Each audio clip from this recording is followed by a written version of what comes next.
Hello മമ്മ. Hi മോളെ. ഇന്ന് എന്തോ ലഞ്ചിന് സ്പെഷ്യൽ? ഇന്ന് ഞാൻ വിചാരിക്കുന്നു കുറച്ച് കൂണ് മേടിച്ചോണ്ട് വന്നു പിള്ളേരെ.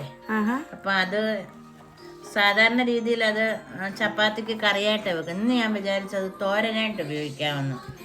അപ്പൊ അതിനുള്ള തയ്യാറെടുപ്പാ. അതിന് മമ്മി കൂണ് ഇങ്ങനെ ഇങ്ങനെ ചെറിയ ചെറിയ പീസസ് ആയിട്ട് കട്ട് ചെയ്യാണ്. ഇതാണ് കൂൺ ഇവിടെ കിട്ടുന്നത് UK-ല്. അത് ചിലരാണെങ്കിൽ ഈ കറുത്ത സാധനം കളയത്തില്ല. മോളും പറഞ്ഞു ഇവിടെ ആരും ഇത് കളയാറില്ലെന്ന്. പക്ഷെങ്കിൽ എനിക്കത് ഇഷ്ടമല്ല. ഞങ്ങൾ ഡൽഹിയിലാണ്. ഞങ്ങളത് തേണ്ട ഇങ്ങനെ നിങ്ങൾ കണ്ടോണോ ഞാൻ എന്തോ ചെയ്യുന്നെന്ന്. ഈ സാധനം ഇത് ഇങ്ങനെ ഈ വൃത്തിയാക്കണം. കാരണം ഇത് വയറ്റിൽ ചെന്നാൽ നമുക്ക് വയറ്റിലെ അസുഖത്തിനൊക്കെ കാരണം ഉണ്ടാവും. അതുകൊണ്ട് ചിലർ വിശ്വസിക്കുന്നത് അങ്ങനെയാണ്. പക്ഷെ ഞാൻ ഒരുപാട് സ്ഥലങ്ങളിൽ കണ്ടിട്ടുണ്ട് അത് കളയാറില്ല. അത് അതുപോലെ തന്നെ ഈറ്റ് ചെയ്യുന്നത് കൊണ്ട് ഓരോരുത്തരുടെ ഓരോ വിശ്വാസം. എനിവേസ് നമുക്കിത് തോരൻ വെക്കുന്ന സമയത്ത് മമ്മി ഇതിന് എന്തൊക്കെ വേണമെന്ന് അന്നേരം പറയണേ. ഓൾറൈറ്റ്. പിന്നെ നമുക്ക് തോരൻ റെഡി ആകുമ്പോൾ കാണാം. ഹായ്, ഷേബ കിച്ചണിലേക്ക് എല്ലാവർക്കും സ്വാഗതം. വലിയ കുക്കൊന്നും അല്ല, എന്നാലും ഒരു ചെറിയൊരു സംഭവം നിങ്ങളോട് പറയാൻ വേണ്ടിയാണ് ഇപ്പം ഞാനിവിടെ വന്നിരിക്കുന്നത്. നമ്മുടെ മഷ്റൂമിന് എന്തൊക്കെയാ വേണ്ടിയ മമ്മി? ആദ്യം ഞാൻ പറഞ്ഞല്ലോ, മഷ്റൂം നല്ലതായിട്ട് കട്ട് ചെയ്ത് നല്ല ചെറിയ ചൂടുവെള്ളത്തിൽ ഞാനിത് ക്ലീൻ ചെയ്തു കഴുകിയെടുത്തു. കാരണം നമുക്കറിയത്തില്ലല്ലോ, നാട്ടിലൊക്കെ പണ്ടാണെങ്കിൽ ഞാൻ കൊച്ചിലെ ജനിച്ച കേരളത്തിലാണ്. അവിടെ ആണെങ്കിൽ ചെറിയ കൂൺ താൻ ഇങ്ങനെ നാച്ചുറലായിട്ടുള്ള ഉണ്ടാവും. ഇതിപ്പം നാച്ചുറലായിട്ടല്ലല്ലോ. അപ്പോൾ അത് ഞാൻ ചെറിയ ചൂടുവെള്ളത്തിൽ അത് ക്ലീൻ ചെയ്ത് നന്നായിട്ട് അരിഞ്ഞ് വെച്ചിട്ടുണ്ട്. അടുത്തതായിട്ട് ഉള്ളി, സവാള ഉള്ളി, ചെറിയ ഉള്ളി നമുക്കിവിടെ ഒത്തിരി ഇതായിട്ട് കിട്ടാത്തതുകൊണ്ട് സവാള ചെറുതായിട്ട് അരിഞ്ഞ് അത് ഒരു വെച്ചിട്ടുണ്ട്. ഒരു ഇച്ചിരി ഇഞ്ചി അരിഞ്ഞത്, പച്ചമുളക് ഞാൻ ഒരു 3-4 പച്ചമുളക് എടുത്തു. എരിവ് അനുസരിച്ച് നിങ്ങൾക്ക് എത്ര എടുക്കാമോ അത്ര എടുക്കാം. അത് ഞാൻ ഇങ്ങനെയാണ് അരിഞ്ഞത്, ചരിച്ച്. കാരണം കുഞ്ഞായിട്ട് അരിയുമ്പോൾ അത് എല്ലാവർക്കും കടിക്കും, എരിയാകുമ്പോൾ. ഇതാകുമ്പോൾ നമുക്ക് കൂട്ടുമ്പോൾ മാറ്റി വെക്കാം, കാണാൻ പറ്റും. പിന്നെ കറിവേപ്പില 2 തണ്ട്, അത് നിങ്ങളുടെ ആവശ്യത്തിന്. പിന്നെ അടുത്തത് തേങ്ങ ചിരകിയത്. അത് ഞാൻ മുഴുവനുള്ള തേങ്ങ മേടിച്ചു. ഇവിടെ പാക്കറ്റും കിട്ടും. അതിനേക്കാളും ഇതാകുമ്പോൾ ഇച്ചിരി ടേസ്റ്റ് ഉണ്ട്. തേങ്ങ ചിരകിയത് എത്ര ഇടുന്നോ അത്രയും നല്ലതാണ്. അത് എടുത്തിട്ടുണ്ട്. അടുത്തതായിട്ട് മഞ്ഞൾപ്പൊടി അത് നമുക്ക് ആവശ്യത്തിന്. പിന്നെ ഞാൻ ഇത് വേറെ ഗാർലിക് പൗഡർ, ഇതും ഞാൻ മോൻ USA അവിടെ നിന്ന് കൊണ്ടുവന്നതാണ്. അപ്പം ഇവിടെയും കിട്ടുമായിരിക്കും, എനിക്കറിയില്ല. ഇത് ഇച്ചിരി ഇടാം. പിന്നെ ഒരു ശകലം കായപ്പൊടി ഇടാം. കാരണം നമുക്ക് ഏത് കൂട്ടാൻ വെച്ചാലും ഞാൻ ഇച്ചിരി കായപ്പൊടി ഇടും. കാരണം ഗ്യാസും മറ്റും അങ്ങനെയുള്ള പ്രോബ്ലംസ് ഒന്നും ഉണ്ടായി. ഇത്രയും ഉപ്പ് ആവശ്യത്തിന് ഇടണം. ഉപ്പ് ഇത്രയും സാധനമാണ്. പിന്നെ വെളിച്ചെണ്ണയിലാണ് ഇത് വെക്കുന്നത്. കോക്കനട്ട് ഓയിൽ ഇത് നമുക്ക് ആവശ്യത്തിന് ഒഴിക്കാം. കാരണം വെളിച്ചെണ്ണയിലാകുമ്പോൾ ഇച്ചിരി ടേസ്റ്റ് ഉണ്ട്. ഇത്രയും സാധനമാണ് നമുക്ക് വേണ്ടത്. ഇനി ഞാൻ ചെയ്യാൻ പോകുന്നത്, പാൻ ഗ്യാസിൽ ചൂടാൻ വെച്ചു. ചെറിയ ചൂടായി. അതിനകത്തോട്ട് നമ്മൾ ആവശ്യാനുസരണം കോക്കനട്ട് ഓയിൽ ഒഴിക്കുകയാണ്. നിങ്ങൾക്ക് എത്രയും വേണോ അത്രയും ഒഴിക്കാം. ഞാൻ എൻ്റെ ഒരു ഐഡിയ വെച്ച് ഇച്ചിരി ഒഴിച്ചു.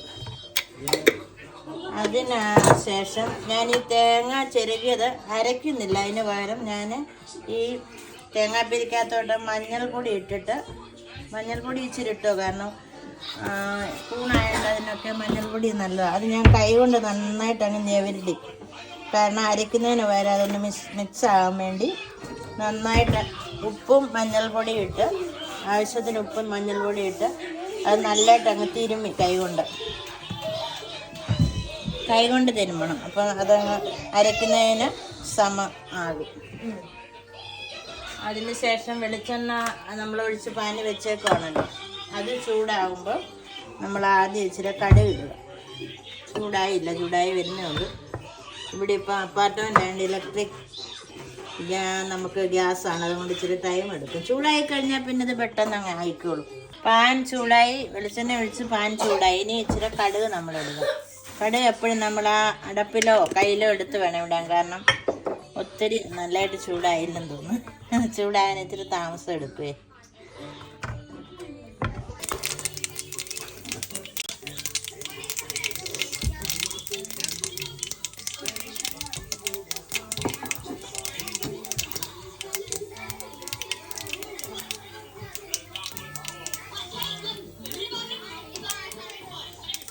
കടുക് ഏകദേശം എല്ലാം പൊട്ടിക്കഴിഞ്ഞു. ഇനി നമ്മൾ ആ കറിവേപ്പില ഒന്ന് മുറിച്ചിടാം. കാരണം മുഴുവനും ഒത്തിരി ഇങ്ങനെ കിടക്കാം. ആദ്യം കറിവേപ്പില ഇട്ട് അതൊന്ന് ഇളക്കിയതിന് ശേഷം ഈ ഇഞ്ചിയും വെളുത്തുള്ളിയും ഇഞ്ചിയും പച്ചമുളകും കൂടി ഇടുക.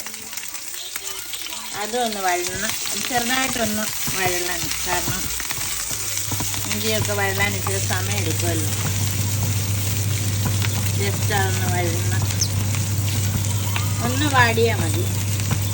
കാരണം തോരനൊക്കെ ആകുമ്പോൾ ഇച്ചിരി ഒരു കടിക്കുന്നതും നമുക്ക് ഒരു നല്ല ഒരു 10 സെക്കൻഡ് ഒന്ന് വഴന്നു കഴിഞ്ഞ് നമ്മൾ ഈ അരിഞ്ഞ് വെച്ചേക്കുന്ന സവാള അങ്ങോട്ട് ഇടുക. സവാള നിങ്ങളുടെ ഇഷ്ടമാണ്. ഞാനൊരു 1.5 സവാള എടുത്തുള്ളൂ. കാരണം വലിയ സവാളയാണ്ട് അതേ എടുത്തുള്ളൂ. അതിട്ട് നമ്മൾ നന്നായിട്ടൊന്ന് വഴറ്റുക. ഒരിച്ചിരി നേരം ഒന്ന് വഴലണം. വഴന്നതിന് ശേഷം നമ്മൾ ഈ തിരികെ വെച്ചേക്കുന്ന തേങ്ങ ഇടുക. ഞാനിപ്പോൾ ഒരു വലിയ ബോൾ നിറച്ചെടുത്തു.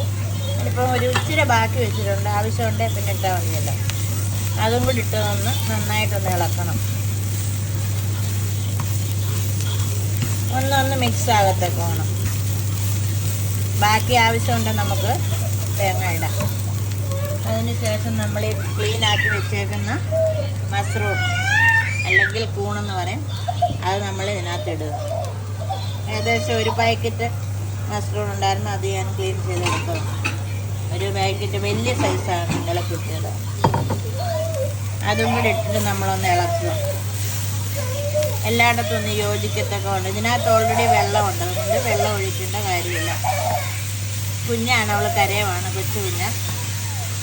ഇനി നമുക്ക് ഇതിനകത്തോട്ട് ഈ ഗാർലിക്കിൻ്റെ പൗഡർ ഒരു ശകല ഇടും, ഒത്തിരി വേണ്ട. എല്ലായിടത്തും ഒന്നൊരു ഇച്ചിരി ഒരു ഐഡിയ വെച്ച് ഒരു സ്പൂണ് ഇട്ടു. ഇച്ചിരി കായപ്പൊടി, ശകലം കായപ്പൊടി. ഇത്രയും സാധനങ്ങളാണ് നമ്മുടെ കൂണ് തോരൻ്റെ ഇൻഗ്രീഡിയൻസ്. ഇനി ഇത് ഒരു 10 മിനിറ്റ്സ് വേണ്ട. ഇത് നമ്മൾ ഒന്ന് എല്ലാം കൂടെ ഒന്ന് യോജിപ്പിക്കണം, കൂട്ടിയിളക്കി. ഉപ്പുണ്ടോയെന്നൊക്കെ നമുക്ക് പിന്നെ നോക്കാം. ഇതിപ്പോൾ ആകെ എല്ലാം ഞാൻ നോക്കിയപ്പോൾ ബാക്കി തേങ്ങയും കൂടെ അങ്ങ് ഇടുക. കാരണം ഒരു 3-4 പേർക്ക് കഴിക്കണമല്ലോ. അപ്പോൾ അതിന് ആവശ്യാനുസരണം വേണം. തേങ്ങ എത്ര ഇട്ടാലും രുചിയാ. ഞാൻ ഏത് തോരൻ വെച്ചാലും എല്ലാവരും പറയും തേങ്ങ ഒത്തിരി ഇടുമെന്ന്. എനിക്കിഷ്ടമാണ് എത്ര തേങ്ങ ഇട്ടാലും. ഇവിടെ തേങ്ങയ്ക്കൊക്കെ വില കൂടുതലായതുകൊണ്ട് ഞാൻ വന്നപ്പോൾ പിന്നെ തേങ്ങയ്ക്കൊന്നും ചിലവാണ്. എന്നാലും നമ്മൾ രുചിയായിട്ട് കഴിക്കണ്ടേ. ഇതിനി നമുക്കിങ്ങനെ ഒന്നെല്ലാം കൂടെ ഒരു നടുക്കോട്ട് ഒന്ന് ഇളക്കി യോജിപ്പിച്ചതിന് ശേഷം അടച്ച് വെക്കും.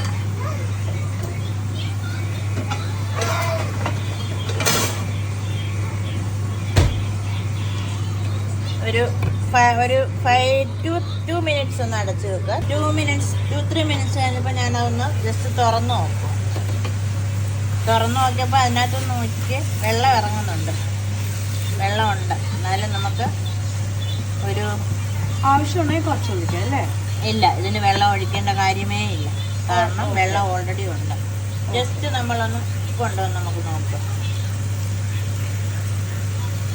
ഇച്ചിരി ഉപ്പ് കുറവാണ്. നമ്മൾ ആവശ്യത്തിന് ഒരു ഇച്ചിരി ഉപ്പ് ഇടും.